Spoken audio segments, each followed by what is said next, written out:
And this probably few weeks I'm going to continuously talk about why prayer and what is the need of prayer for believers and what are the different levels of prayer and what are the principles of prayer.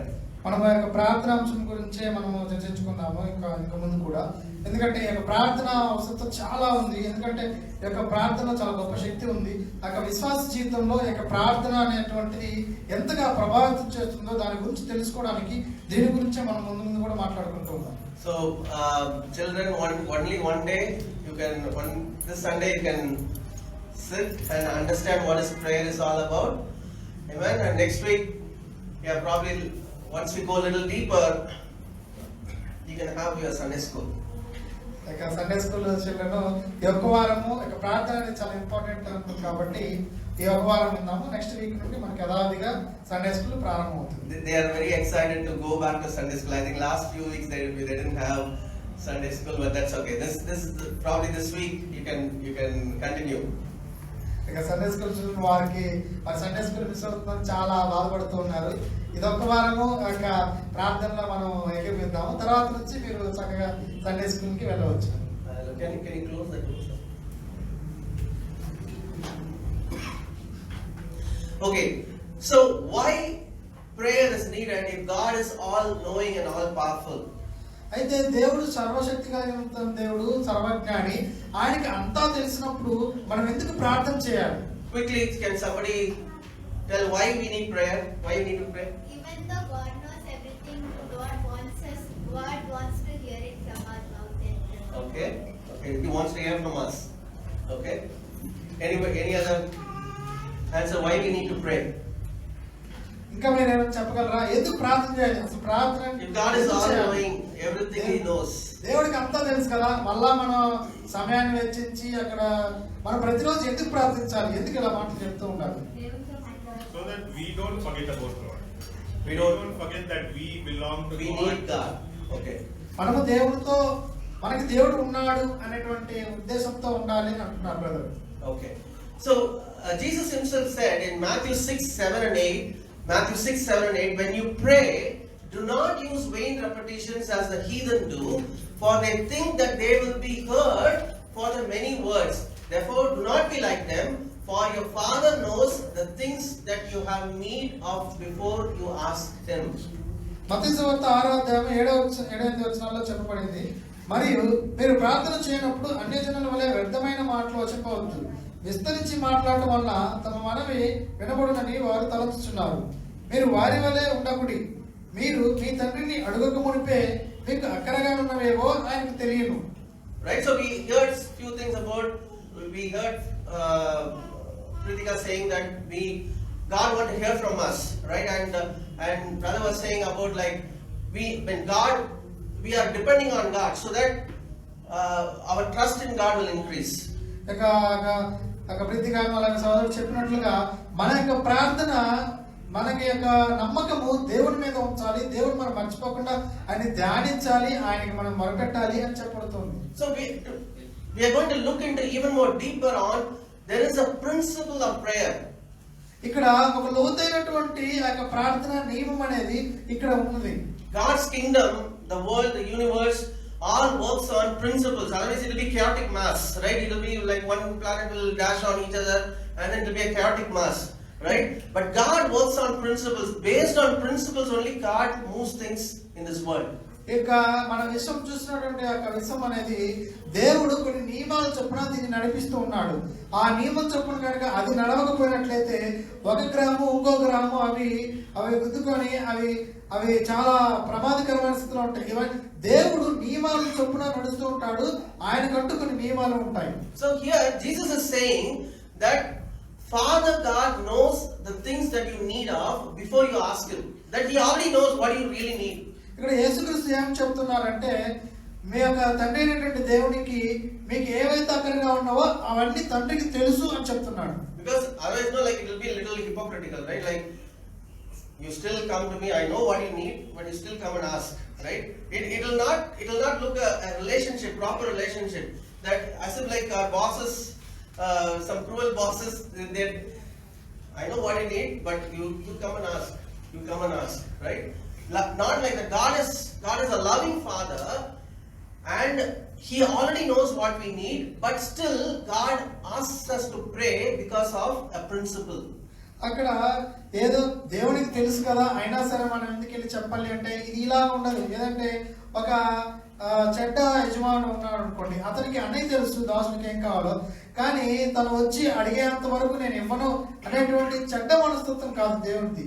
దేవుడి నియమం ఏంటంటే ఆయనకి అన్ని ప్రార్థన అవసరతలు తెలుసు, కానీ ఆయన నియమం చొప్పున ఆయన అడగవలసి ఉన్నది. అది దేవుడు ప్రేమతో అదంతా జరిగిస్తూ ఉన్నాడు. The first important principle is the world has been given into the hands of human beings. దేవుడి యొక్క మొదటి నియమంగా ఏంటంటే ఆ యొక్క ఈ విశ్వమంతా కూడా మనుషులకి అది ఆ యొక్క ఈ విశ్వమంతా కూడా మనుషులకి దేవుడు అధికారం ఇచ్చి ఉన్నాడు. Right? Psalm 115:16 says, the highest heavens belongs to the Lord, but the earth He has given to the mankind. యొక్క గొప్ప ఆకాశ మహాకాశములు అవన్నీ కూడా దేవుని వశమై ఉన్నాయి, భూమిని మాత్రము దేవుడు మానవులకి ఇచ్చి ఉన్నాడు అని రాయబడి ఉంది. Psalm 115:16. Let's read that one more time. Let it go into our spirit. The heaven, even the heavens are the Lord's, but the earth He has given to the children of men. So earth, according to the principles of God, when He created human beings, when He created all the things on the earth, He created all those things and He said, now you take it, you have it. ఇక్కడ రాయబడినట్లుగా ఆకాశములు యెహోవా వశము, భూమిని ఆయన నరులకి ఇచ్చి ఉన్నాడు. ఆయన ఆకాశం ఆకాశం ఏడుతూ ఉన్నాడు, ఈ యొక్క భూమిని మాత్రం నరులకి ఇచ్చి నరుల్ని ఏలమని ఉన్నాడు. Right? If you read in Genesis 1, in the creation itself, it is very clearly said. Genesis 1:26-30. Then God said, let us make man in our image, according to our likeness. Let them have dominion. So there is a control that is given.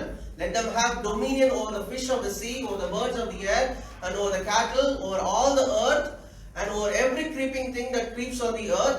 So God created man in His own image. In the image of God He created him. Male and female He created them.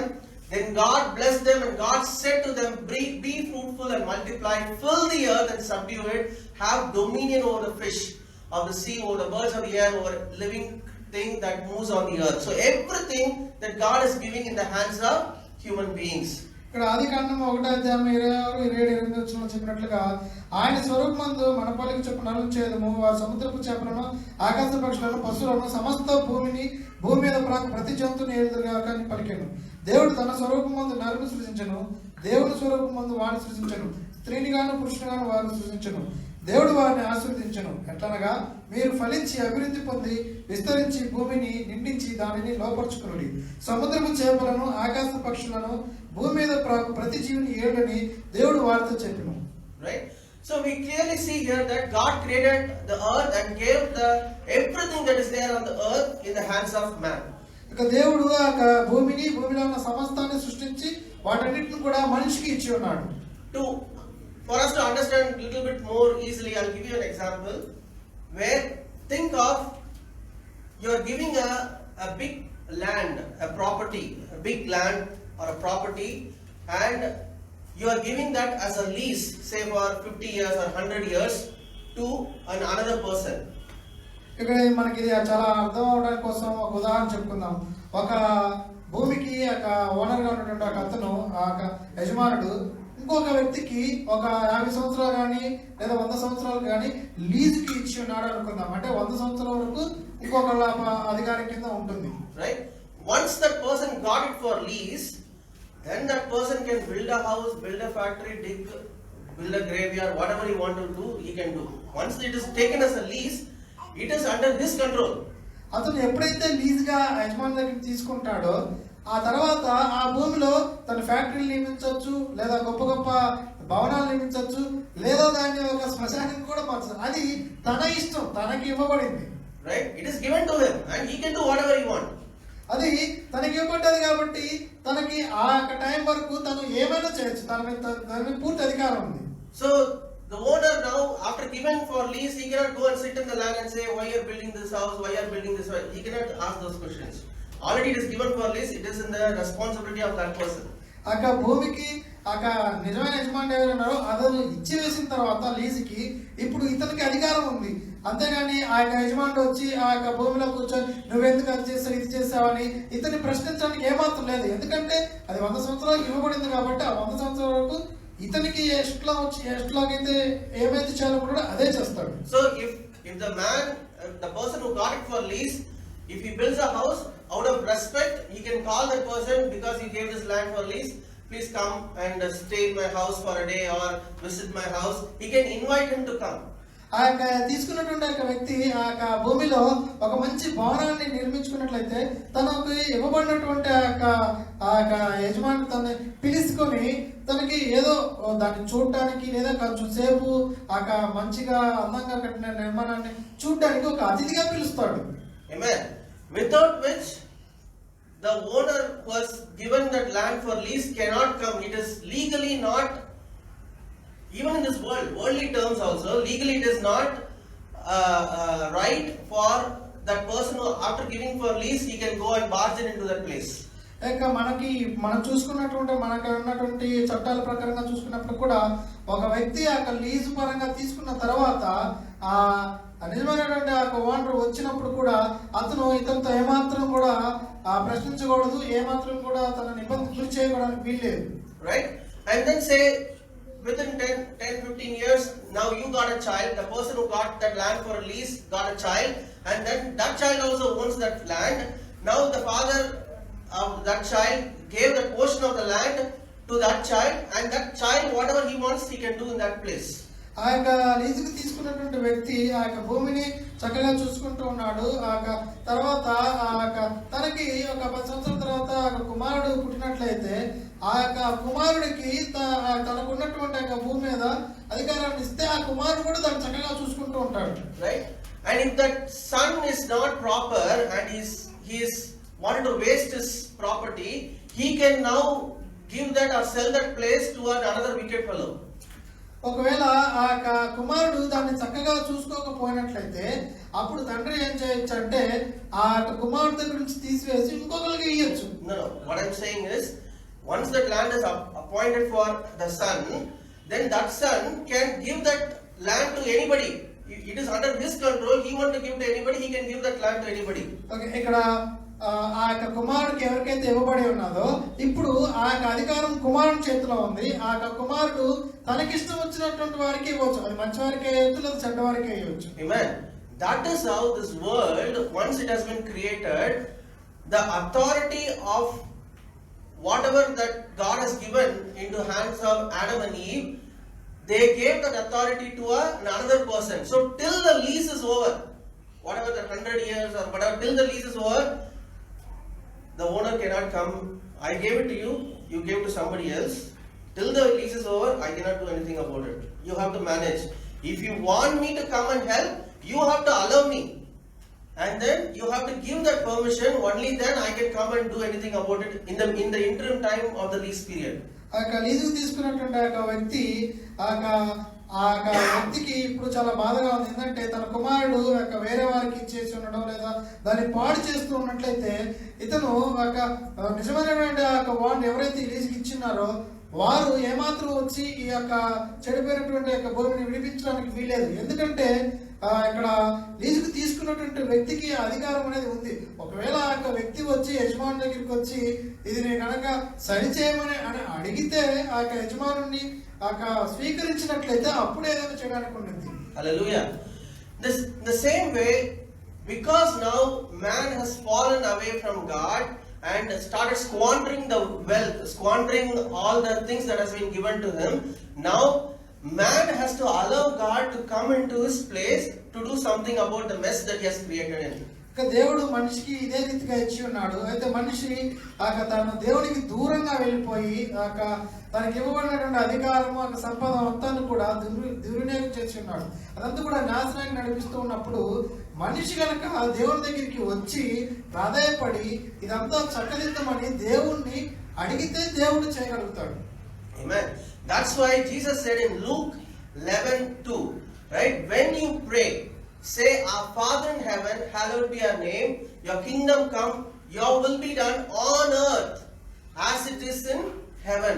So, it is a prayer where we are asking asking God and allowing God to say that, Lord, you come and rule among us. We need your help. We are in a mess. We are in a mess. And we need your will to be done on earth as it is in heaven. ఇక దేవుడు ఏం చెప్తున్నాడు అంటే యేసుక్రీస్తు దేవుడి గురించి చెప్తున్నాడు, మీరు ప్రార్థన చేయనప్పుడు తండ్రి నీ నామం పరిశుద్ధపరచుకున్నామని గాక, నీ రాజ్యము వచ్చును గాక అని చెప్తున్నాడు. అంటే అక్కడ దేవుని చిత్తం అనేది పరలోకమందు ఏ రకంగా నెరవేర్చబడుతుందో భూమి మీద కూడా అదే విధంగా నెరవేర్చబడాలి అని మనిషి దేవునికి ప్రార్థన చేస్తూ ఉన్నాడు. Hallelujah.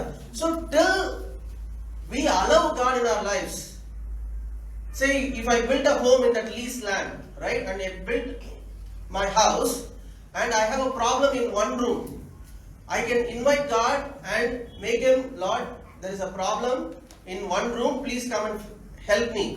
Then he will come. But till you give permission for him to the entire house, he will not be able to fix the entire house. నేను ఒక లీజుకు తీసుకున్నప్పుడు ఆ హౌస్ మొత్తం కూడా ఆ యొక్క భూమిలో నేను ఒక గొప్ప భవనాన్ని నిర్మించుకున్నప్పుడు ఒక గది కనుక సరిగా లేక బాగా లేకున్నట్లయితే అక్కడ నిజమైనటువంటి యజమానుడిని అక్కడ మన ఇక్కడ దేవుడిని చూసినట్లయితే దేవుడిని వచ్చి ఆ గదిని బాగు చేయమని ఆయన ప్రధానపడినప్పుడు ఆయన వచ్చి ఆ ఒక్క గదిని మాత్రమే బాగు చేస్తాడు, అంతేగాని ఆ భవనాన్ని మొత్తాన్ని ఆయన అధికారం కింద తీసుకోడు. Right? So still it is the lease period. He cannot barge in and say, I'm going to fix everything in your house. No. We have to give him permission in every room of our life, every area of our life. Only then God can come and fix that area. దేవుడు మన యొక్క జీవితం మొత్తం మీద అంటే గదులుగా ప్రతి గది మీద కూడా దేవుడు అధికారాన్ని తీసుకోడు, ఎందుకంటే అది మనకి ఇవ్వబడింది కాబట్టి, ఆయన ఇంకా సమయం ముగియబడలేదు కాబట్టి ఆ యొక్క సమయంలో మనము దేవుణ్ణి సంపూర్ణంగా అధికారం తీసుకోమని చెప్పేంత వరకు ఆయన తీసుకోడు. Right? So when people come and they hear about the kingdom of God and they ask God to come into their lives, right? They might be going through a tough time, say job, right? And then they ask, Lord, we need your intervention, we need your deliverance in this place, and God comes and fixes that area. But if you don't give him permission for your marriage or whom to get married, he will not barge in and come say, hey, no, I want to come and fix that. No, you have to give him permission, you have to allow him. Only then he can come and fix every area of our life. ఒక వ్యక్తి దేవుని యొక్క చిత్తానికి లోబడి రక్షణ పొందినట్లయితే దేవుని అడిగినప్పుడు ఆ యొక్క రక్షణ పొందినప్పటికి కూడా తన యొక్క ఏదైనా ఒక జీవితంలో జాబు ఒక విషయంలో తను బాధపడుతూ దేవునికి మనపెట్టి ప్రార్థన చేసినప్పుడు దేవుడు తనకి మంచి జాబుని ఇస్తాడు. అయితే తర్వాత తను వివాహ సమయానికి వచ్చినప్పుడు వివాహం గురించి దేవుని కనుక అడగకుండా ఉన్నట్లయితే, తనకి ఇష్టం వచ్చినట్లు చేయాలనుకున్నట్లయితే దేవుడు అతన్ని ఫోర్స్ గా ఒత్తిడి చేసి లేదు నువ్వు ఏమైనా చేసుకోలేదు, ఇతన్నే చేసుకోవాలి, ఇదైతే నీకు బాగుంటుంది అని దేవుడు ఒత్తిడి ఏమాత్రం చేయడు. ఆ యొక్క విషయంలో నీవు అడిగితేనే దేవుడు ఆ యొక్క విషయంలో కూడా దేవుడు నీకు సహాయం చేస్తాడు. He cannot violate the principle in which the whole universe is operating in. ఆయన పెట్టినటువంటి ఆ నియమం ద్వారానే యొక్క ప్రపంచం విశ్వం మొత్తం కూడా నడుస్తుంది. ఆయన అంత పరిశుద్ధుడైన దేవుడు నియమాన్ని ఏమాత్రం కూడా ఉల్లంఘించడు. Right? We take God very easily, right? Like, oh, he should do this, he should do that. Right? We come with so many arguments and so many suggestions that we want to give suggestion to God. Why don't you do all these things? Right? No, he will work based on his principles alone. Unless we align to that principle, he cannot come and fix our lives. మనము దేవుడిని చాలా తేలిగ్గా తీసుకుంటూ ఉంటాం. ఏంటంటే మనం దేవునికే సలహాలు సూచనలు ఇచ్చేవారిగా ఉంటాము.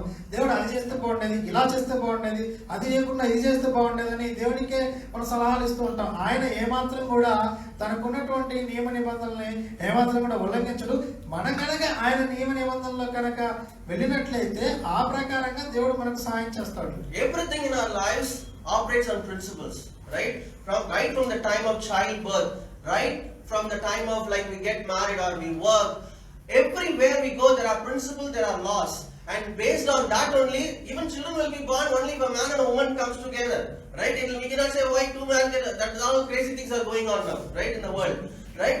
It's all foolishness, right? God has created certain principles, and according to that principle alone God can bring things to pass in our lives. దేవుడు తను ఏర్పాటు చేసుకున్న నియమ నిబంధనలు గుండానే ఆయన పనిచేయడం మొదలు పెడతాడు. ఇక ఒక శిశువు జన్మించాలని కూడా భార్యాభర్తలు ఉండాలి, ఆ ఆడ మగ అనేటువంటి యొక్క వివాహం బంధం ఉండాలని దేవుడు దాన్ని పిలిచాడు.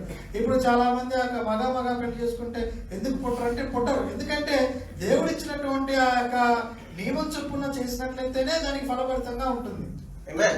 So when we know that the things that we are doing in this world itself works based on law, based on principles, how can we expect God to do random things in this world?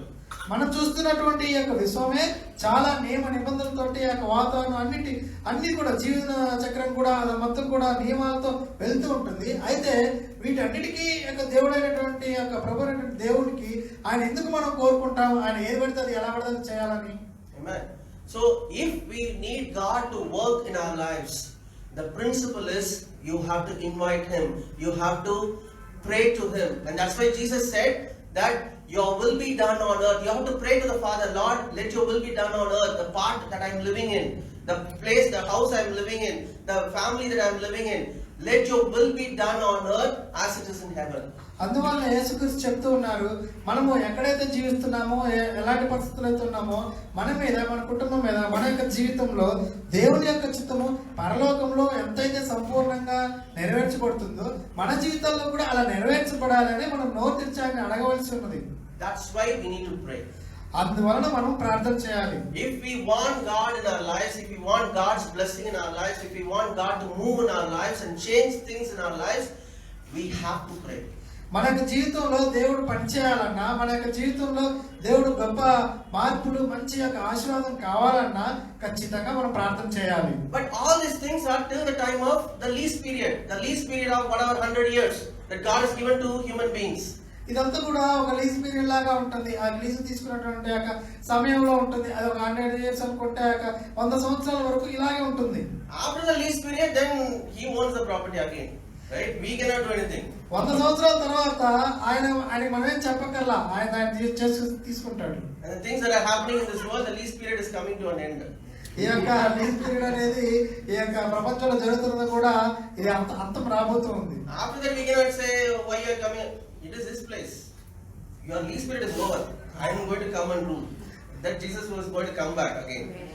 మనకి ఇవ్వబడినటువంటి సమయం అనేది ముగుస్తుంది కాబట్టి, అది ముగించిన తర్వాత మీరు ఎందుకు వచ్చారంటే కుదరదు. ఆ సమయం ముగిసింది కాబట్టి ఆయన వస్తాడు, ఆయన తీసుకుంటాడు. Right? That's why it says in Revelation 11:15. Read Revelation 11:15. Telugu read. ఏడవ దూత బూర ఊదినప్పుడు పరలోకములో గొప్ప శబ్దములు పుట్టెను. ఆ శబ్దములు ఈ లోక రాజ్యము మన ప్రభువు రాజ్యమును, ఆయన క్రీస్తు రాజ్యమునాయను, ఆయన యుగయుగముల వరకు ఏలునను. Hallelujah. That's it. Close. Chapter close. Right? The seventh angel sounded, and there were loud voices in heaven saying, "The kingdoms of this world have become the kingdoms of our Lord and of His Christ, and He shall reign for." After that, only His will be done. We cannot do anything about it. ఈ యొక్క సమయము ముగిసిన తర్వాత ఈ యొక్క లోకరాజ్యాలన్నిటి కూడా, ఈ ప్రపంచం మొత్తం కూడా ఆ యొక్క సమయం ముగిసింది కాబట్టి అవి ప్రభువి కాబట్టి ప్రభువే అయిపోతాయి. ఆ తర్వాత ఇక మనం చేయడానికి ఏమీ ఉండదు. Amen. So Jesus Himself, when He came into this world as a human being, He emphasized on prayer. యేసుక్రీస్తు ఈ లోకానికి వచ్చినప్పుడు కూడా ఆయన ప్రార్థన గురించి చాలా ప్రాముఖ్యంగా చెప్పడం జరిగింది. That's an amazing thing. God coming in the form of a human being and then emphasizing on prayer, that you have to pray to get things done. దేవుడైనటువంటి మహాన్నతుడైన దేవుడు శరీరధారిగా భూమి మీదకి వచ్చి మనుషులతో ఇలా చెప్తున్నాడు, నీ యొక్క ఏమైనా ప్రార్థన వస్తుందంటే అది ఖచ్చితంగా నువ్వు దేవుడు అడగాలి, ప్రార్థన రూపంగా చేయాలి, దేవుడే చెప్తున్నాడు. Because like human beings were like beating around the bush, they're chaotic, like they don't know what to do, they're randomly praying. Jesus modeled a prayer life, and He was filled with the Holy Ghost, and then he modeled a prayer life to be an example to us. ఇక మనుషులు ఎందుకంటే అందరూ దారి తప్పిపోయి ఎలా పడితే అలా ఉన్నారు, ఏది పడితే అది ప్రార్థిస్తున్నారు. అంటే ఒక ఖచ్చితమైనటువంటి స్థిరత్వంగా ఒక నియమం చొప్పున ప్రార్థించట్లేదు. కాబట్టి యేసుక్రీస్తు ఎలా ప్రార్థించాలి, ఏ విధంగా ప్రార్థించాలి, ఎందుకు ప్రార్థించాలి అనేది చెప్పడం జరిగింది. We can see a few examples in Mark 1:35. Mark 1:35. In the morning, rising up a great while before the day, He went out and departed into a solitary place and there prayed. ఆయన mark 1:35 ఆయన పెందలకడనే లేచి ఇంకను చాలా చీకటి ఉండగానే బయలుదేరి అరణ్య ప్రదేశంలోకి వెళ్ళి అక్కడ ప్రార్థన చేయించుండెను. Right? He is God, right? He is God. Why he should pray? ఆయన సర్వోన్నతుడైనటువంటి దేవుడు, ఆయన ప్రార్థన చేయడం ఏంటి? Because he is the one who gave that principle. Now he is coming into the world as a human being. He cannot violate that principle. ఆయన సర్వోన్నతుడైన దేవుడై నుండి ఆ యొక్క నియమాన్ని ఆయన ఇచ్చి ఉన్నాడు. ఇప్పుడు ఆయన ఒక మానవ రీతిగా వచ్చి ఉన్నాడు కాబట్టి, మనిషిగా ఉన్నాడు కాబట్టి ఆ నియమాన్ని ఆయన ఏమాత్రం ఉల్లంఘించడు, అది చేస్తాడు ఆయన. This is the mystery of the Trinity. అది ఆ యొక్క త్రిత్వంలో అదొక రహస్యం. Right? If God himself has come as a human being, to whom he is praying to?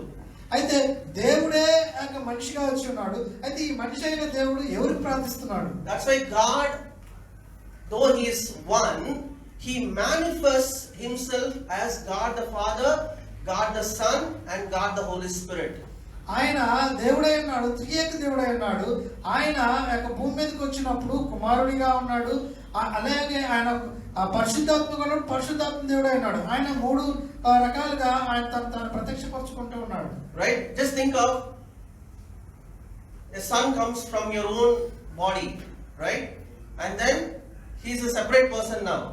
But that person, he has to depend on, though we are one family, right?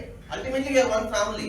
But still, a person who has come from a person, a father, becomes a new person altogether. Then that person has to depend on this person. ఒక తండ్రి నుంచి అంటే మనం ఒక ఉదాహరణకి ఒక తండ్రికి ఒక కుమారుడు జన్మించినప్పుడు ఆ యొక్క కుమారుడు తండ్రి నుంచి జన్మించడం జరిగింది. ఆ యొక్క కుమారుడు మరొక వ్యక్తిగా ఉండడం జరిగింది. అయితే ఆ యొక్క కుమారుడు తండ్రి మీదే ఆధారపడవలసి ఉంటుంది. Right? In John 16:28 he said, I came from the Father. John 16:28. నేను తండ్రి యొద్ద నుండి బయలుదేరి లోకమునకు వచ్చి ఉన్నాను, మరియు లోకమును విడిచి తండ్రి యొద్దకు వెళ్ళుచున్నానని వారితో చెప్పాను. Hallelujah. God, who's all powerful, all knowing, and he's capable of everything, now he has to serve humanity. So he's still there, and there is a person coming out of him, coming into the world as a human being. Right? He's still the same person, but he's coming out as a new person altogether. సర్వాంత జ్ఞాని సర్వశక్తివంతుడైనటువంటి దేవుడు దేవుడు ఇప్పుడు ఒక నరరూపిగా ఒక మనిషిగా రావాల్సింది కాబట్టి ఆయన తనలో నుండే ఒక కొత్త వ్యక్తి అనేది ద్వారా వచ్చినాడు. అంటే తనే కుమారుని రూపంలో వచ్చి ఉన్నాడు. Humanity need somebody to guide. Okay, so God, who's seated on the throne, now he has to serve the humanity. For that, like remote working will not work, right? Remote working will not work for a long time. That's what it was a great mess in the Old Testament, right? So God thought, I need to now go into the place where the human beings are. I have to be with them. So he's taking a form of a flesh, because otherwise we cannot identify. We will say a ghost, right? That's what even the disciples, a ghost is coming on the sea, right? So he has to now come in a form which is understandable for humanity. So he is coming into the world taking the form of a flesh, but he's still the same God. He's still the same God, right? And he's coming into this world taking the form of flesh, and that's why he said, I came forth from the Father and I come into this world. Again I leave the world and go, right? ఇక్కడ దేవుడు మనుషులకి ఒక మార్గాన్ని చూపించాలన్నా లేదా మనుషులకి ఏదైనా తెలియపరచాలన్నా ఆయన దేవుడుగా వచ్చి చెప్పడం అనేది కుదరదు. ఎందుకంటే మనిషికి ఆ మనిషి మార్గంలోనే చెప్పడం జరుగుతుంది. కాబట్టి ఆ సర్వోన్నతుడైన దేవుడు ఆయన తన సింహాసనం నుండి యేసుక్రీస్తు రూపంలో తను మనుషులకు అర్థమయ్యేలాగున ఒక మనిషిగా ఆయన సింహాసనం మీద నుంచి భూమి మీదకి వచ్చి ఉన్నాడు. యేసుక్రీస్తు రూపంలో సింహాసనం మీద నుంచి భూమి మీదకి వచ్చి ఉన్నాడు. అలా ఆ మనుషులకి బోధించాలనేటువంటి ఉద్దేశంతో ఉన్నాడు. ఇక్కడ బోధించి మరలా నేను తండ్రి వద్దకి వెళ్తున్నానని ఒక వాక్యం చెప్తూ ఉన్నాడు. Hallelujah. So Jesus emphasized on prayer because he knows that only through prayer things will move in this world. యేసుక్రీస్తు యొక్క ప్రార్థన అనే దాని గురించి చాలా చక్కగా చెప్పి ఉన్నారు, ఖచ్చితంగా చెప్పి ఉన్నారు. ఎందుకంటే ఏదైనా యొక్క ప్రపంచంలో దేవుని చిత్తం జరగాలి అంటే ఖచ్చితంగా ప్రార్థన అనేది చాలా అవసరం. We'll see one more verse, Matthew 14:23. When he had sent the multitudes away, he went up into a mountain apart to pray. And when the evening was come, he was there alone. మత్తయి సువార్త 14వ అధ్యాయం 23వ వచనంలో ఆయన ఆ జన సమూహములను పంపివేసి ప్రార్థన చేయుటకు ఏకాంతముగా కొండ ఎక్కిపోయి సాయంకాలం అయినప్పుడు ఒంటరిగా ఉండేను. Hallelujah. Morning he is praying, right? And then evening he is praying. And then in Luke 6:12 it says, and it came to pass in those days, Luke 6:12, that he went out into the mountain to pray and continued all night in prayer to God. Morning, evening, night. And God, who can get things done very easily, he is still praying. ఇక లూకాసు వార్తలో కూడా 6:12 వచనంలో ఆ దినముల యందు ఆయన ప్రార్థన చేయుటకు కొండకు వెళ్ళి దేవుని ప్రార్థించుట యందు రాత్రి గడిపెను. ఆయన సర్వోన్నతుడైన దేవుడై ఉన్నాడు. ఆయన తలుచుకుంటే చాలా విషయాలన్నీ కూడా చాలా సింపుల్ గా సులువుగా చేసేస్తాడు. అయినప్పుడు కూడా ఆయన పెద్దల కాడనే ఎక్కువసార్లు లేచి ఉన్నాడు ప్రార్థించటకు. సాయంకాలం ప్రార్థించాడు. ఇక్కడ రాత్రి కూడా గడిపాడనేది ప్రార్థనలో. ఆయన ప్రార్థనలు చేస్తూనే ఉన్నాడు. Right? So he modeled prayer, a life of prayer, and he was an example on how human beings have to pray to receive things from God. యేసుక్రీస్తు ప్రార్థన చేయడం ఒక మాదిరిగా ఆయన ఉంచి ఉన్నాడు. ఒక మాదిరిని మానవాళికి ఉంచి ఉన్నాడు. ఎలా ప్రార్థించాలి, ఏ విధంగా ప్రార్థించాలి అనేది ఆయన ఒక మాదిరిగా మానవాళి మొత్తాన్ని కూడా చూపించి ఉన్నాడు. Amen. Luke 18:1. Luke 18:1. వారు విసుగక నిత్యము ప్రార్థన చేయుచుండవలెనుటకు ఆయన వారితో ఉపమానం చెప్పాను. Yes. Yeah. దేవునికి భయపడకయు మనుషులను లక్ష్య పెట్టకయు నుండు ఒక న్యాయాధిపతి ఒక పట్టణంలో ఉండేది. Okay. 18:1. That men always ought to pray and not lose heart. So he prayed in the morning, he prayed in the evening, he prayed in the night, and he's telling men have to pray. Men means men and women. It's not just men. Okay, so you should not say. Okay, it said men. Men have to pray and not lose heart. Otherwise, if you don't pray, you will lose our heart. ఇక్కడ యేసుక్రీస్తు ఏం చెప్తున్నారంటే ప్రార్థనకి ఆయన ఒక మాదిరిగా ఉన్నారు కాబట్టి ఆయన మనుషులు యొక్క విసుగకుండా ప్రార్థన చేయాలి అని చెప్పేసి చెప్తున్నారు. మనుషులు అందరూ కూడా, మానవులు మొత్తం కూడా. Right? What is losing heart? What is Jesus saying? Lose heart. What does it mean? ఇక్కడ శ్రద్ధ లేకపోవడం లేదా సులువుగా అంటే విసుక్కోవడం, శ్రద్ధ లేకుండా ఉండడం అనేది ప్రార్థన అంటే బోర్ కొట్టడం అనేది ఎలా ఉంటుంది? We looked recently into heart series. We looked into so many things about heart, right? What does losing heart means? మనము యొక్క హృదయం అనే దాని గురించి మనం కొన్ని సిరీస్ గా వాక్య భాగాలు చెప్పుకుంటూ వచ్చాం. అయితే ఇక్కడ హార్ట్ లూజ్ అవడం ఏంటంటే హృదయాన్ని పోగొట్టుకోవడం ఏంటి? What is that? Why do we lose heart? Faith is gone. Faith is gone. Hope is gone. Everything. Heart is the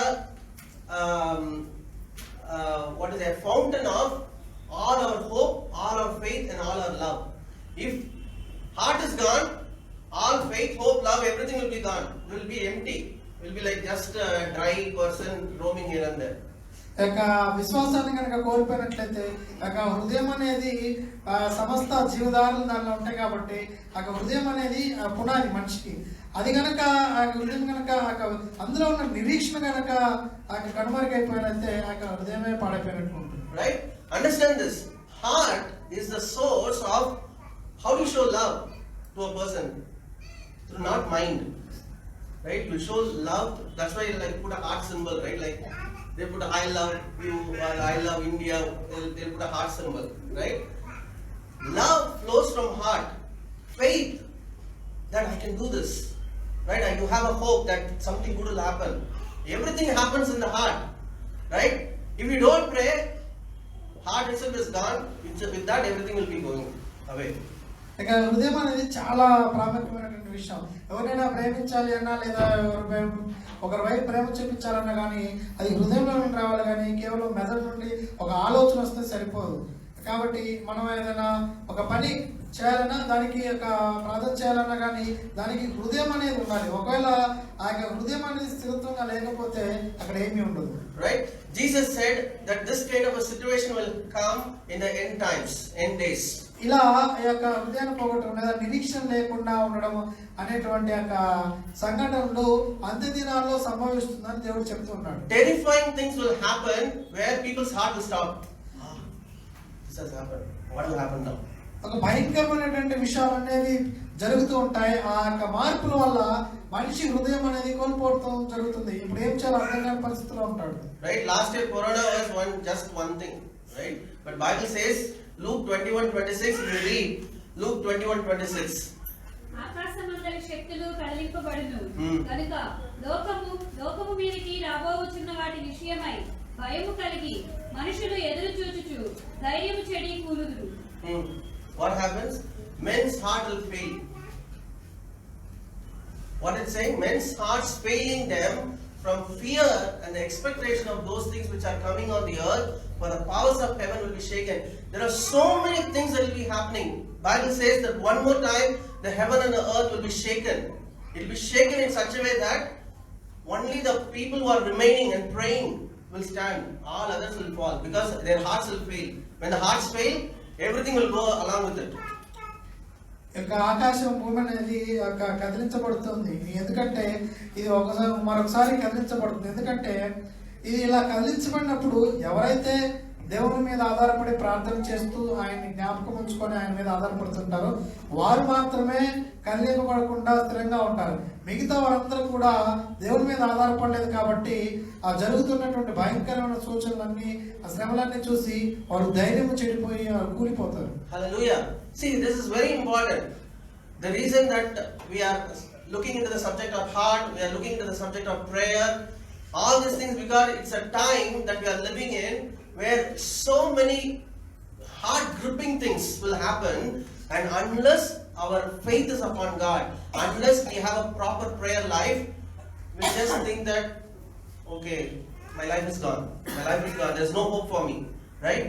We have to have such a strong anchor and hold on God through prayer. Only then we will be able to move forward in the days that is coming. ఇక మనకి ఈ యొక్క హృదయం గురించి అలాగే ప్రార్థన గురించి ఈ యొక్క విషయాలు మనకు చాలా బాగా లోతుగా అర్థం చేసుకుంటూ ఉండాలి. ఎందుకంటే ఈ యొక్క విషయాలను అర్థం చేసుకున్నప్పుడు మాత్రమే మనము దేవుని మీద మన యొక్క పునాదిని గట్టిగా వేసి ఆయన మీదే ఆధారపడి మనం యొక్క అంత్య దినాల్లో జీవించగలుగుతాం. Amen. So we looked into the subject of principle of prayer, why we need to pray, right? And then we also saw about how Jesus himself modeled a prayer life and is asking us to pray. ఇక్కడ మనము రెండు విషయాలు చూసి ఉన్నాము. ఒకటి ప్రార్థన ఎందుకు చేయాలి, దాని యొక్క నియమం ఏంటి అనేది చూసి ఉన్నాము. రెండవదిగా యేసుక్రీస్తే ఆ యొక్క ప్రార్థనకి మనకి ఒక మాదిరి అనేది ఆయన మనకి ఒక మాదిరిగా ఉంచి ఉన్నాడు. Now there are people who are responding to this in this whole world. There are few people who are Christians, and even in the Christians who are really believing in God and trusting God and having a proper prayer life, they are all responding to this call, because something has to happen in this world. It has to happen through prayer. ఈ యొక్క లోకంలో ఈ యొక్క పిలుపుకి, ఈ యొక్క ప్రార్థనా పిలుపుకి ప్రతిస్పందించే వారు ఎవరంటే విశ్వాసులు. క్రైస్తవులు చాలా మంది ఉండొచ్చు, కానీ క్రైస్తవుల్లో విశ్వాసులు కొందరే ఉన్నారు. ఆ యొక్క కొంతమంది ఈ యొక్క ప్రార్థనా పిలుపుకి ప్రతిస్పందించి దానికి అనుగుణంగా నడుచుకున్న వారే ఇక్కడ నిలబడగలుగుతారు. But when God is expanding His kingdom and people are getting added into the kingdom, and when people are hearing the gospel and missionaries are going preaching the gospel and saving the people, and people are getting out of sickness and their bondages, curses, everything that is happening, God is preparing a kingdom that is full of people for having a proper prayer life. ఇక దేవుడు అనేక మంది యొక్క సేవకుల్ని, మిషనరీలను వారందరూ కూడా ప్రపంచం మొత్తం కూడా పంపించి అనేక మందికి యొక్క సువార్త ప్రకటించి వారి యొక్క ప్రార్థన గురించి, హృదయం గురించి మొత్తం కూడా ఒక సువార్త ప్రకటించినప్పుడు అనేక మంది ఆ యొక్క దేవుని రాజ్యంలోకి చేర్చబడుతూ ఉంటారు. వారు దేవుని యందు ఒక మంచి హృదయం కలిగి ఉంటారు. దేవుని మీద ఆధారపడేటువంటి ఒక హృదయాన్ని కలిగి ఉంటారు. Amen. See, this is very important, right? We saw the importance of prayer. We have to now pray. God, Jesus himself modeled the life of prayer, right? And he is asking us to pray, right? Now, like each individuals with prayer life, God is preparing a kingdom full of people, full of prayer. ఇక దేవుడు మనం ఏం చేస్తున్నాడంటే ప్రతి ఒక్కరిని కూడా ప్రార్థన శక్తితో నడిపిస్తున్నాడు. ప్రతి ఒక్కరు కూడా ప్రార్థన అవసరము. ఎవరైతే అలా ప్రార్థనలో గడుపుతూ దేవునితో అనుసంధానించబడి ఉంటారో వారందరితో దేవుడు ఒక రాజ్యాన్ని స్థిరపడుతున్నాడు. అదే దేవుని రాజ్యం. Hallelujah. This is very important. God is very methodical. Okay, he's again principle oriented person, right? He will not do things randomly. He knows. See, at last the land given to lease is his property. He's still interested in keeping that property properly, right? So unless the people who respond to this call and pray, there will not be the goodness that will not come upon the whole world. ఇంకా దేవుడు ఇది సర్వానికి కూడా ఆయన అధిపతి అయి ఉన్నాడు. అయినప్పటికీ ఆయన ప్రపంచాన్ని తనని నమ్మిన వారిని, అంటే తన పిలుపుకి ప్రతిస్పందించిన వారిని తన రాజ్యం కోసం సిద్ధపరుస్తూ ఉన్నాడు. ఒక సమయం అయిన తర్వాత ఆయన మొత్తం ఆయన ప్రత్యక్షపరచబడుకుంటాడు. When I started understanding about the Old Testament and the New Testament and why God chose the nation of Israel and why he has to call Abraham, when I was trying to understand these things, the truth is God wanted to have a family or a kingdom full of people who are able to believe and trust in him and able to pray and intercede for others. నేను పాత్ర మీద చదువుతున్నప్పుడు దేవుడు ఎందుకు ఈ యొక్క ఇజ్రాయేలీలు ఏర్పరచుకున్నాడు, ఎందుకు ఈ యొక్క అబ్రహాం సంతతి వారిని అబ్రహాంని ఏర్పరచుకున్నాడు, వారి సంతతి వారి ఇజ్రాయేలీలు వీరు మాత్రమే ఎందుకు అని ఆలోచించడం జరిగినప్పుడు దేవుడు తన యొక్క నియమాలు చొప్పున తనను పనిచేస్తూ ఆయన నియమాలు చొప్పున ఆయన పిలుపుకి తగినట్టుగా జీవించి ఆయన మీద ఆధారపడి ఆయన వైపు చూసే వారి వైపే ఆయన ఇష్టత చూపుతూ ఆయన పని జరిపించుకుంటూ ఉంటాడు. See, God has to start somewhere, right? The whole world has gone away from him. They have started doing wickedness and people are killing each other, so much chaos, right? But God is not leaving that at that place. He is again kick-starting from the life of Abraham. ప్రపంచం మొత్తం కూడా పాడైపోతుంది, ఎలా పడితే అయిపోతుంది, దేవునికి దూరంగా వెళ్ళిపోయి సర్వనాశనానికి లోనైపోయింది. అయితే దేవుడు దానిని బాగు చేయడం కోసం ఒక అబ్రహాంని ఏర్పరచుకున్నాడు. Amen. If you read when it comes to the life of the nation of Israel, Exodus 19:5 and 6. Exodus 19:5 and 6, very important because we need to understand. See, God is not random. God does not do random things. Amen. Yeah, read in Telugu. కాగా మీరు నా మాట శ్రద్ధగా విని నా నిబంధనను అనుసరించి నడిచిన ఎడల మీరు సమస్త దేశ జనులలో నాకు స్వకీయ సంపాద్యమగుదురు. సమస్త భూమియు నాదే కదా. మీరు నాకు యాజక రూపకమైన రాజ్యముగాను పరిశుద్ధమైన జనముగాను ఉందురని చెప్పుము. నీవు ఇశ్రాయేలీయులతో పలకవలసిన మాటలు ఇవే అని చెప్పగా. Hallelujah. See what he's saying? For all earth is mine. Hey, I am still the owner. 100 years lease I am given. I am still the owner. I am interested in my property. I am not just going to throw it away and go. Right? Bible says that we are going to rule and reign with Christ on the earth. Right? So, and the new earth and the new heaven is going to be. God is still not done with earth. Right?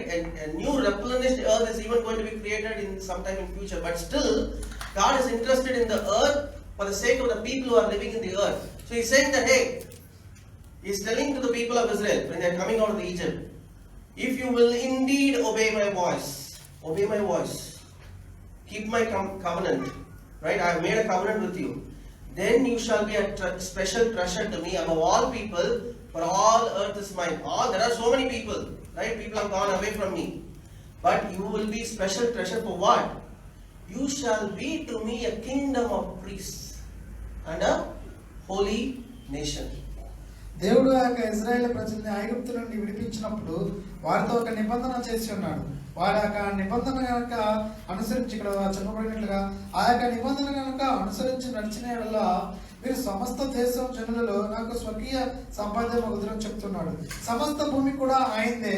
అయితే ఎప్పుడైతే శ్రద్ధగా కలిగి ఆ యొక్క దేవుడు చెప్పిన నియమాల చొప్పున కనుక జీవించినట్లయితే అప్పుడు మాత్రమే ఆ యొక్క వీరు ఇజ్రాయేల్ ప్రజలు కూడా ఒక యాజక రాజ్యంగా, యాజక రూపకమైన రాజ్యముగా, పరిశుద్ధమైన జనముగా ఉందని దేవుడు చెప్పి ఉన్నాడు. Amen. You shall be a kingdom of priests. That is what God's heart is, right? He wanted to have a kingdom of people who are called priests.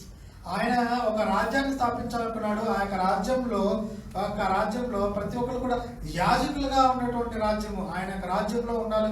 ఆ యొక్క అందులో ఉన్న ప్రతి ఒక్క వ్యక్తి కూడా ఆయనకు ఒక యాజకుడిగా ఉండాలని దేవుడు కోరుకుంటున్నాడు. Right?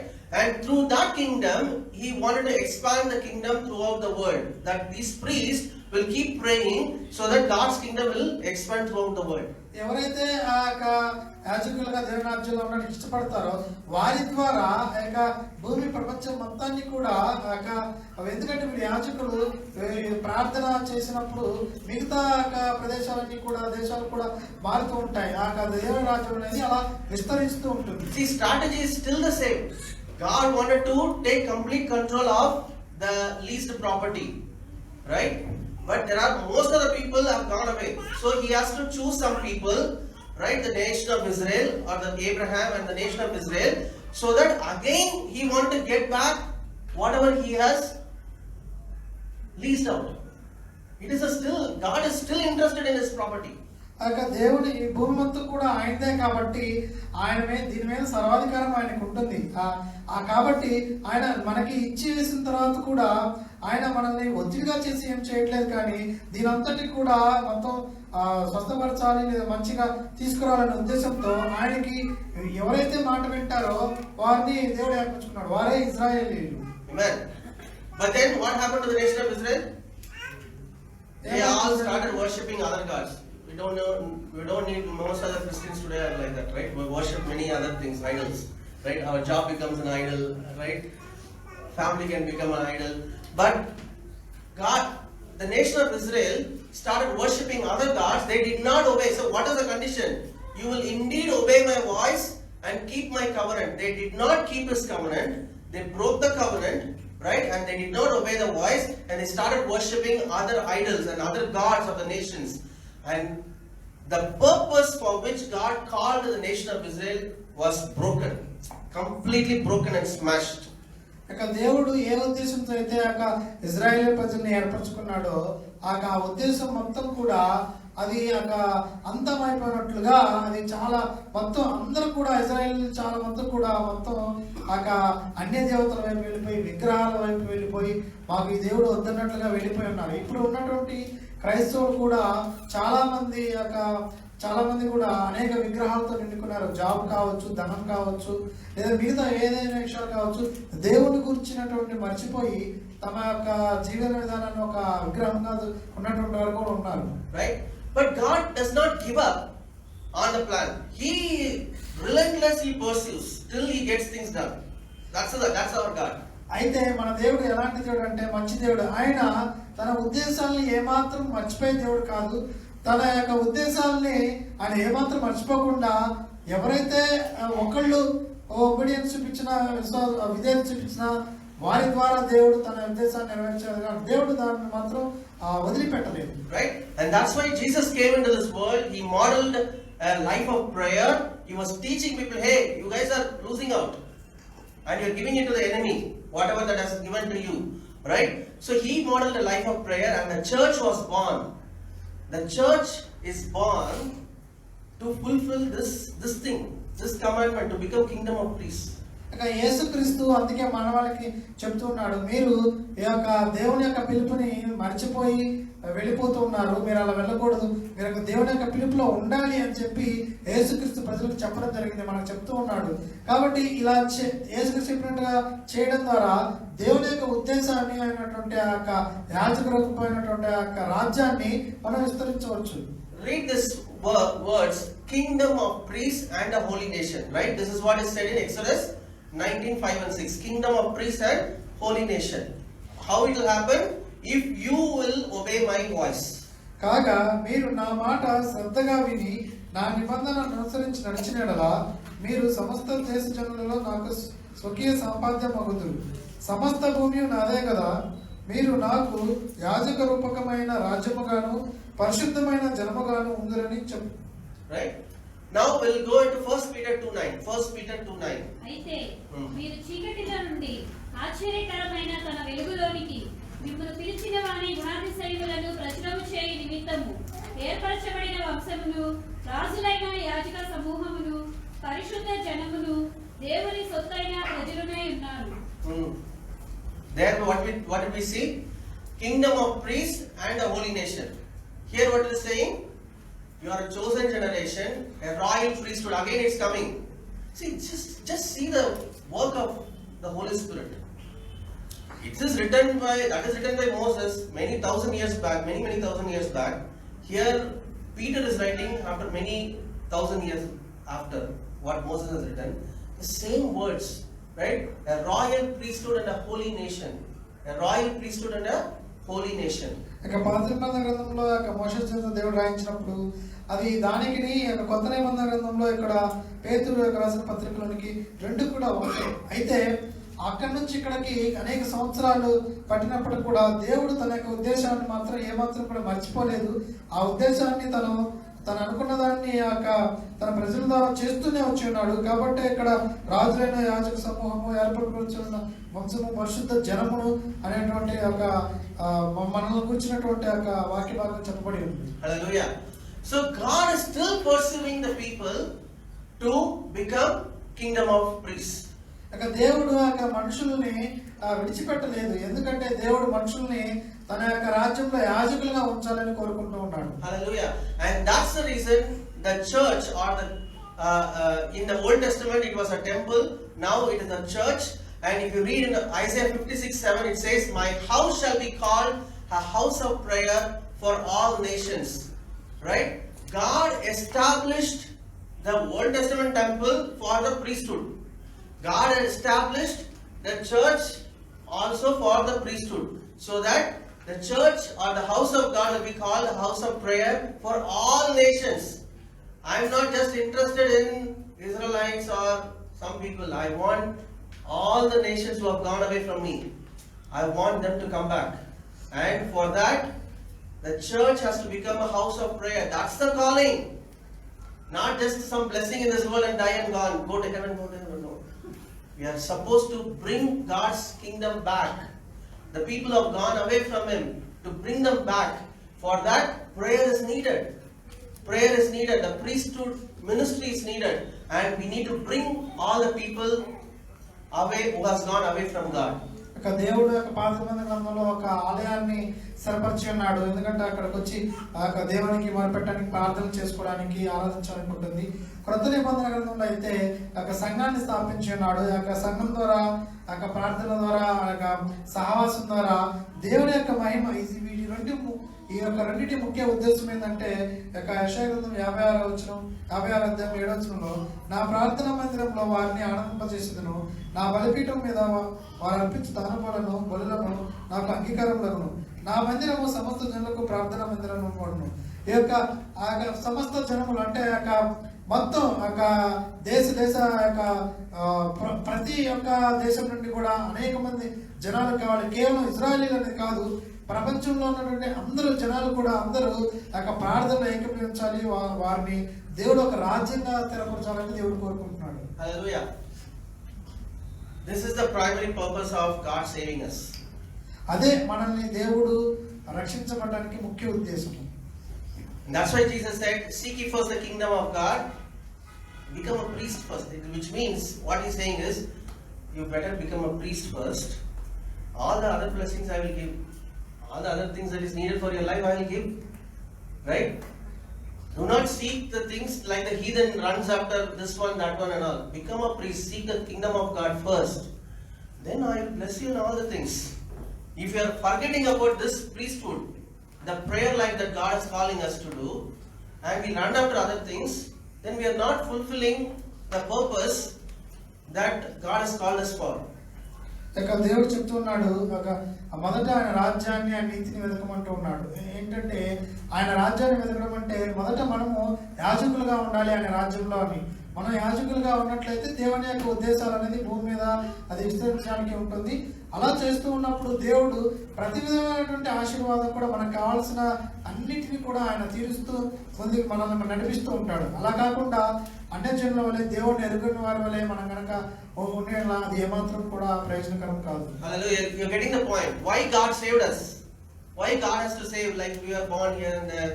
God sends some missionaries into either our forefathers' lives or in our lives. And somebody shared the gospel and we came into His kingdom. If we don't understand the primary purpose for why God saves people in this world, we've just lost like the way the Israelites lost. They also went after other gods. We will also have to go after other gods. Right? So God is saying, come back to my ways. Come back to my ways. And I wanted you to pray continuously. దేవుడు మనల్ని తన రాజ్యంలో పెట్టిన ముఖ్య ఉద్దేశం దాన్ని తెలుసుకొని మనం ఉండాలి. కానీ మన కనుక ముఖ్య ఉద్దేశాన్ని కనుక మర్చిపోయినట్లయితే ఇజ్రాయేలీలు దేవుడిని విడిచిపెట్టి ఎలా వెళ్ళిపోయారో మనకు కూడా అలాగే ఉంటుంది. మనల్ని రక్షించుకున్నటువంటి ముఖ్య ఉద్దేశం ఏంటంటే మనం యాజకులుగా ఉండాలి, ఆయన రాజ్యాన్ని వ్యాపింపజేసే వారిగా ఉండాలి. Amen. With few verses I want to finish. There are 3 different ways that we can pray. One is our personal prayer, individual prayer. మనము 3 రకాలుగా ప్రార్థన చేయవచ్చు. 3 రకాల ప్రార్థనలు. ఒకటి ఏంటంటే వ్యక్తిగతమైనటువంటి ప్రార్థన. Right? Jesus said in Matthew 6:6, but you when you pray, go into your room, when you have shut your door, pray to your Father who is in secret place, and your Father who sees in secret will reward you openly. It's a private prayer. It's between me and God. Private. We need to have that. That's a foundational thing for every Christian.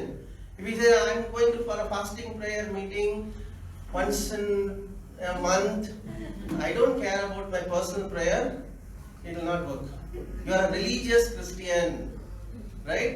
First, individual prayer has to be there. We need to have the burden that, Lord, I need to connect to you. First, that is the prayer that God is asking us. ఇక్కడ వ్యక్తిగతమైన ప్రార్థన మత్తయి 6:6లో ఉంది. నీవు ప్రార్థన చేయనప్పుడు నీ గదిలోనికి వెళ్ళి తలుపు వేసి రహస్యమందున నీ తండ్రికి ప్రార్థన చేయము, అప్పుడు రహస్యమందు చూచి నీ తండ్రి నీకు ప్రతిఫలం ఇచ్చును. మనకి మొట్టమొదటిగా మనం చేసుకునేది అంటే వ్యక్తిగతమైన ప్రార్థన. వ్యక్తిగతమైన ప్రార్థన ప్రతి ఒక్కరికి ప్రతి రోజునది కనుక ఉండిన వల్ల అది మేలు ఉంటుంది. అంతేకాని ఏదో చర్చిలో ఉపవాస ప్రార్థన లేదా ఎప్పుడైనా ఎక్కడన్నా అందరూ ఒక సమూహంగా కూడుకునే ప్రార్థన అది ఉండడం మంచిదే, కానీ అదే ఉండకూడదు. వ్యక్తిగత ప్రార్థన చాలా ముఖ్యం. So if you don't want to lose your heart, you don't get feared, oh, what will happen to my work, what will happen to my family, what will happen to my health, what will happen to my future, all these fears are coming, then this personal prayer is missing.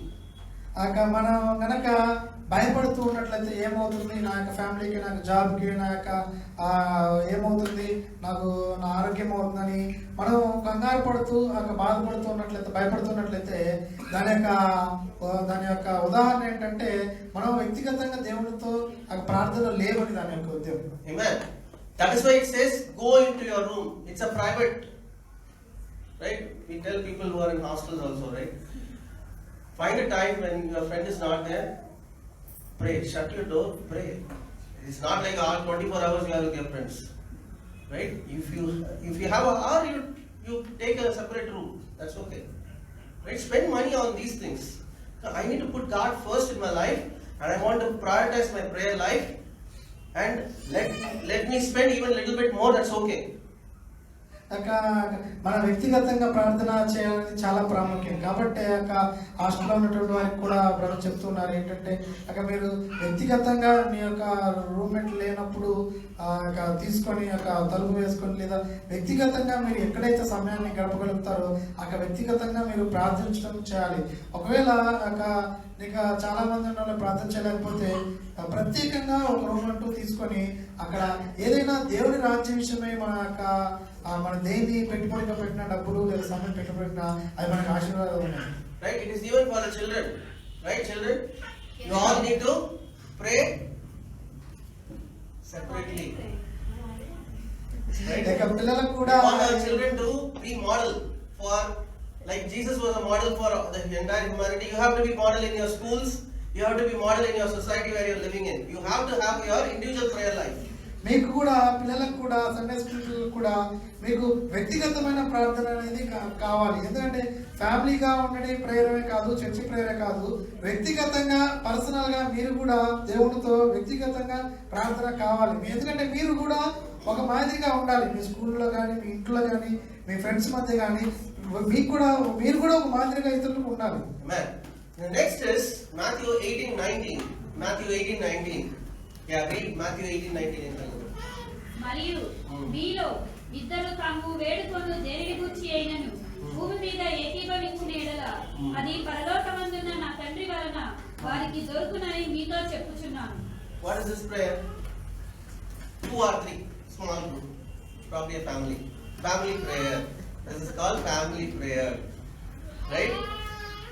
ఇక్కడ ఇంకొక రకమైన ప్రార్థన ఉంది. ఇక్కడ ఇక వ్యక్తిగతం కాదు కానీ ఇద్దరు ముగ్గురు అంటే కొంతమంది లేదా ఇద్దరు ముగ్గురు అంటే అది కుటుంబం అని చెప్పుకోవచ్చు. అది కుటుంబ ప్రార్థన.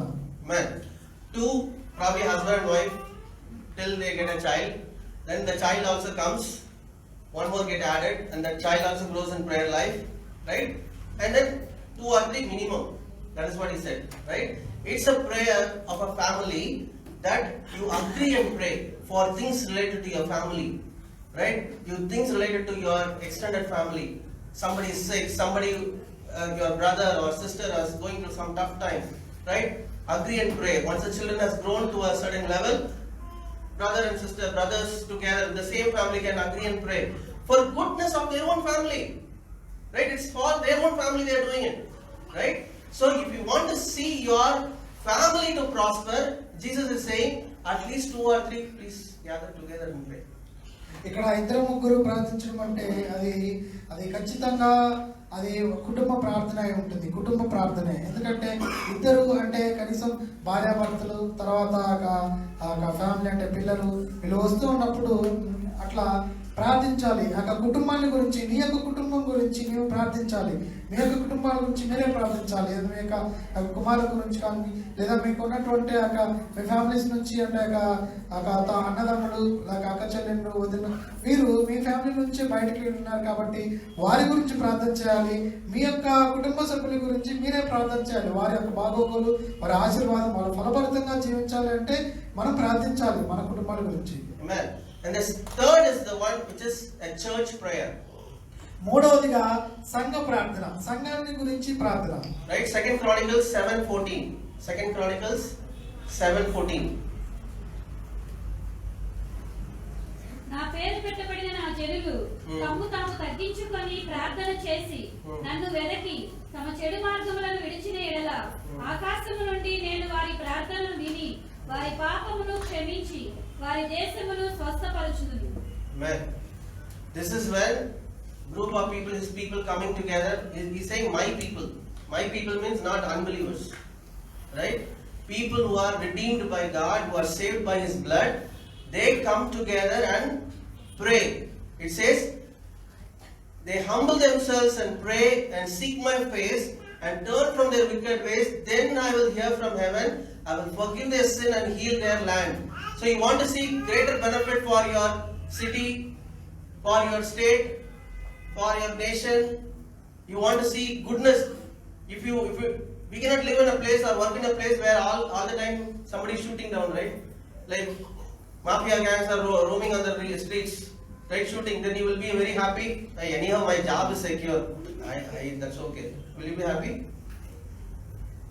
You will not even send your children outside anywhere. You will not send your spouse outside, right? So you have to see because in the prosper of the city, you will also prosper. It is not like I am very safe. I can be in lockdown for entire of my lifetime. It's okay. No. You will go in mad. Like 3 months we did not open many people in the church. I am going mad. I need to see people, right?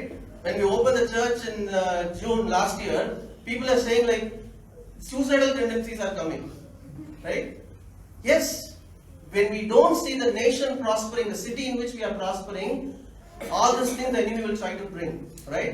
And we have to humble ourselves and pray so that the nation prospers. In that prosperity, you will also prosper.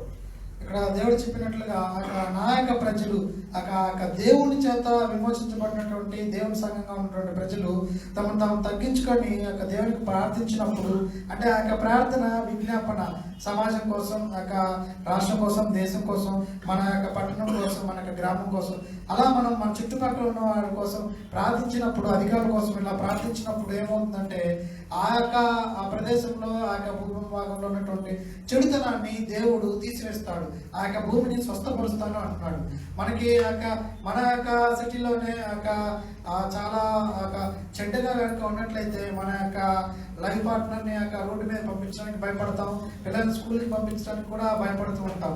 కాబట్టి ఇలాంటి సంఘటనలు లేదా మరేదైనా సమాజానికి కీడుగా ఉన్నటువంటి విషయాలను మనము సంఘంగా కూడుకొని సమాజం గురించి ప్రార్థించాలి, దేశం గురించి ప్రార్థించాలి. దేశము ప్రార్థించినప్పుడు దేశం కోసం ప్రార్థించినప్పుడు కరువులు కానీ లేదా లాక్డౌన్స్ కానీ లేదా మరేదైనా వ్యాధులు కానీ వీటి గురించి ప్రార్థించినప్పుడు దేశం స్వస్థపడుతుంది. దేశంలో ఉన్న మనం కూడా ఆశీర్వాదాన్ని అనుభవిస్తాం. Hallelujah.